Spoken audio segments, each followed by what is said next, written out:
ஒரு சில லேப்ல கொஞ்சம் உங்க மேல இறக்கத்தோட டார்க்கா மட்டும் போடுவாங்க. இன்னும் சில லேப்ல பாத்தீங்கன்னா ஃப்ரண்ட்ல ஒரு பேஜ் இருக்கும் பாருங்க, அதுல எழுதியிருக்கும் உங்க கிட்னி 20% தான் வேலை செய்யுது இந்த ரிசல்ட் பிரகாரம். அதெல்லாம் வந்து கம்ப்யூட்டர்ல ஆல்ரெடி ஃபீட் பண்ணி வச்சிருப்பாங்க.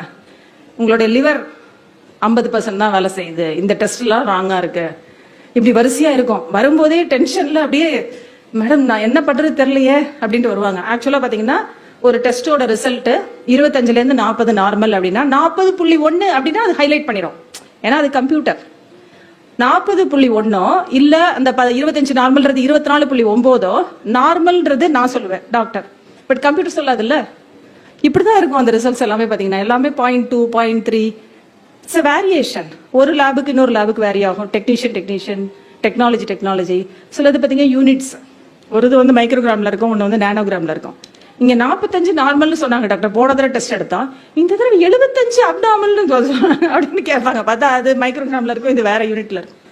ஸோ இந்த மாதிரி விஷயங்கள்லாம் நம்மளா லேப் டெஸ்ட் எடுத்து நம்மளா அதை இன்டர்பிரேட் பண்ணும்போது நிறைய குழப்பங்கள் கட்டாயமா வரும். ஸோ இது எதுக்காக நான் சொல்ல வந்தேன் அப்படின்னா, டெஸ்ட் எடுக்கும் போதே பயப்பட வேண்டியதில்லை, அது அப்நார்மலா தான் வரும். உங்களுக்கு ஒரு உண்மையை நான் சொல்லவா, 25 இயர்ஸ் எக்ஸ்பீரியன்ஸ், அதனால நான் தைரியமா சொல்றேன். நான் 100 பேஷண்ட்டுக்கு டெஸ்ட் எடுத்தேன் அப்படின்னா ஒரு 15 வருஷத்துக்கு முன்னாடி ஒரு பேஷண்ட்டுக்கு அப்நார்மலா வரும், அப்படி இல்லைன்னா எல்லாருக்குமே நார்மலா வரும்.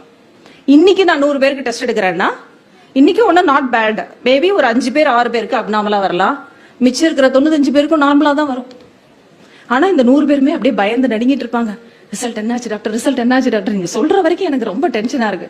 ஆக்சுவலா ரியாலிட்டி ட்ரூத் இதுதான், 95 பேருக்கு நார்மல் தான் இருக்கும், 5 பேருக்கு தான் அப்நார்மலா இருக்கும். ஏன் அப்ப நம்ம டெஸ்ட் எடுக்கணும்? டெஸ்ட் எடுக்காம இருக்கலாம்ல, ஏன் எடுக்கணும் சொல்லுங்க? ஏன் எடுக்கணும்? இன்சூரன்ஸ்க்காவா?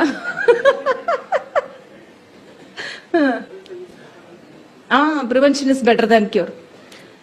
ஸோ எப்பயுமே நோய் இருக்கா இல்லையான்னு தெரிஞ்சுக்கிறதுக்கு நம்ம டெஸ்ட் எடுக்கிறோம்.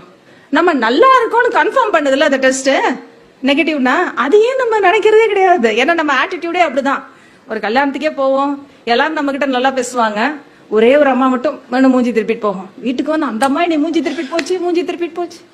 இவ்வளவு பேர் உங்கள்கிட்ட ஹாப்பியா, உங்கள்கிட்ட நல்லா ஹாப்பியா இருந்தாங்க, அதை பத்தி நம்ம ஒரு நாளாவது பேசுவோமா? பேச மாட்டோம். அந்த ஒரே ஒரு அம்மா தான் நமக்கு முக்கியம். இது மாதிரிதான் நம்மளுடைய மனநிலை, அது ஜென்ரலா மனிதனுடைய மனநிலை அது. அப்ப அப்நார்மலா இருந்தா அதுக்கு முக்கியத்துவம் கொடுப்போம். எல்லாமே நார்மலா இருக்கு, எனக்கு எல்லாம் நார்மலா இருக்குன்னு சொல்லிட்டாங்க, நம்ம ஹாப்பியா இருக்கணும், அதுக்குதான் டெஸ்ட் எடுக்கிறது.